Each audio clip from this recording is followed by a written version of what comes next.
Hello guys, welcome back. Today I'm going to be talking about Evander Kane and him getting the contract extension that he wanted with the San Jose Sharks. Now it's been officially confirmed today that the San Jose Sharks would sign him to a 7-year, $7 million deal, and obviously that's a huge one. It was reported a couple days ago, and of course, it's come to fruition. The San Jose Sharks officially confirmed it today. That'd be a $7 million deal, and well, it was looking like that. Seeing it was already reported a couple days ago.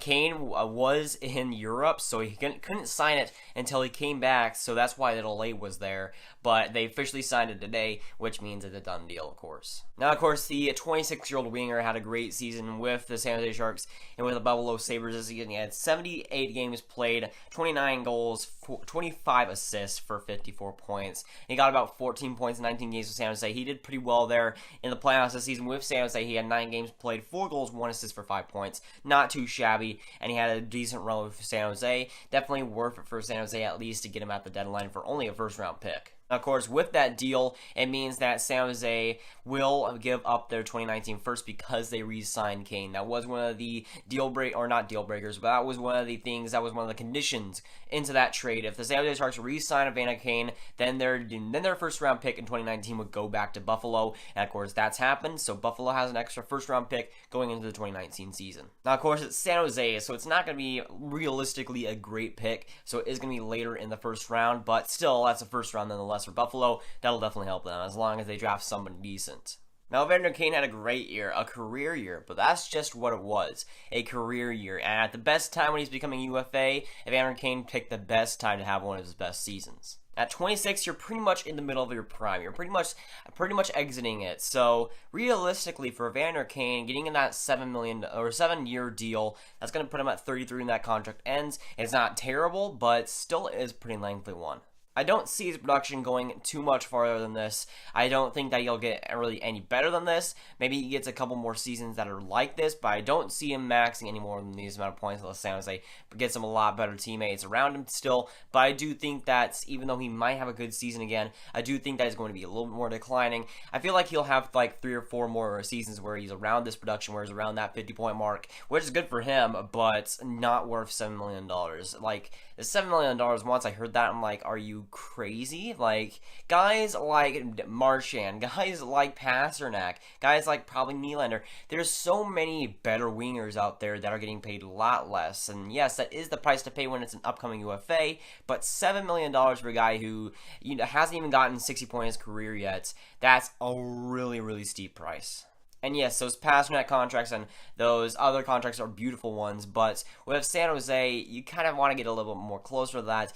I don't think you want to be paying $7 million. A lot of times you see players, if they're going to get that much money, it's going to decrease the years just to make up for it. But with San Jose, they put the years on him and didn't really decrease the cap. So it's a weird situation because there's a ton of better contracts in the league, and when Cap Friendly is comparing that contract to guys like Okposo and guys like Lucic, you don't really want that. When Cap Friendly is comparing those kinds of contracts to San Jose's with Evander Kane, it's not looking too good.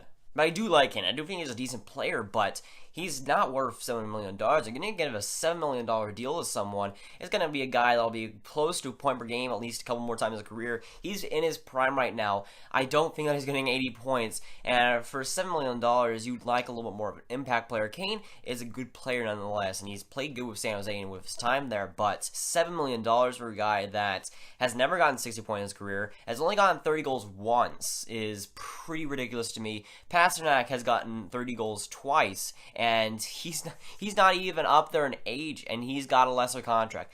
It's just a weird situation. I just don't see why this contract would work out anyhow. I just don't see this working out at all. For San Jose, I do think that keeping Evander Kane is a good idea for them. I do think that he fit there, but for $7 million, it is really steep. At $6 million, I think that's an okay contract. I think that's pretty decent, around what you'd realistically see, but $7 million, That's just going out of the way, and you see this kind of market shift. You see the market kind of settle, and with this Evander Kane contract, I mean, there's guys like JVR coming in the offseason who arguably had a better season.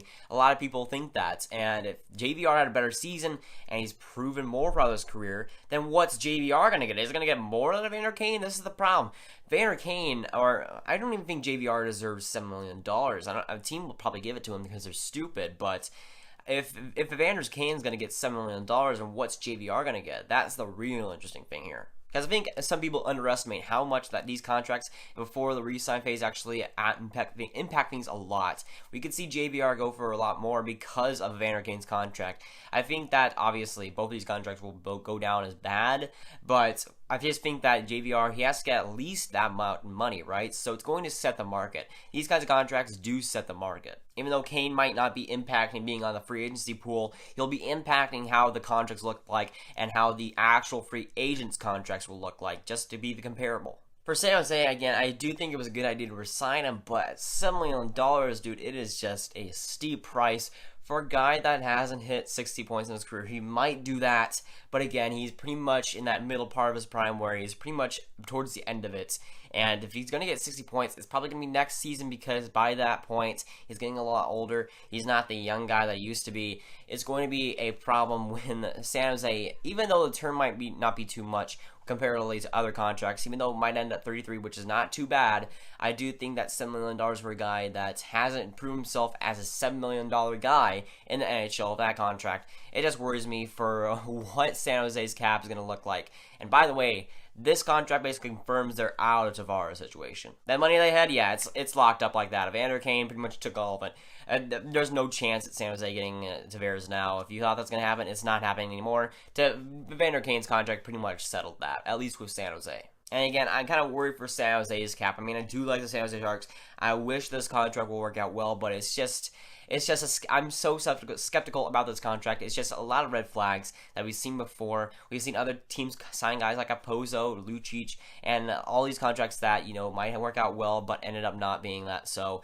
even though Kane, he might be still good, I just don't see that cap and that $7 million per year working out with San Jose. I just feel like they wrapped up too much money at a guy that did play well in San Jose, but I don't think deserved it quite yet. And I want San Jose to have this work out. I want Kane to be successful in San Jose, but again, it just raises a lot of red flags for me. I'm hoping that it works out, but I can't really promise anything because really, Kane can be a wild card. But some other news, we just opened up the Discord server. Of course, I've been saying for a long time, once we reach 500 subscribers, we'll be opening up the Discord server. So if you want to go check that out, that'll be in the description down below. Come out, hang out with some of the YouTube mods as well. We'll be down there.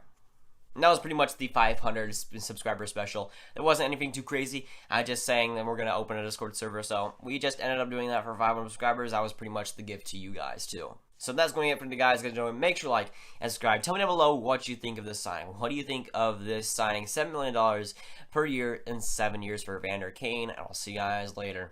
Goodbye.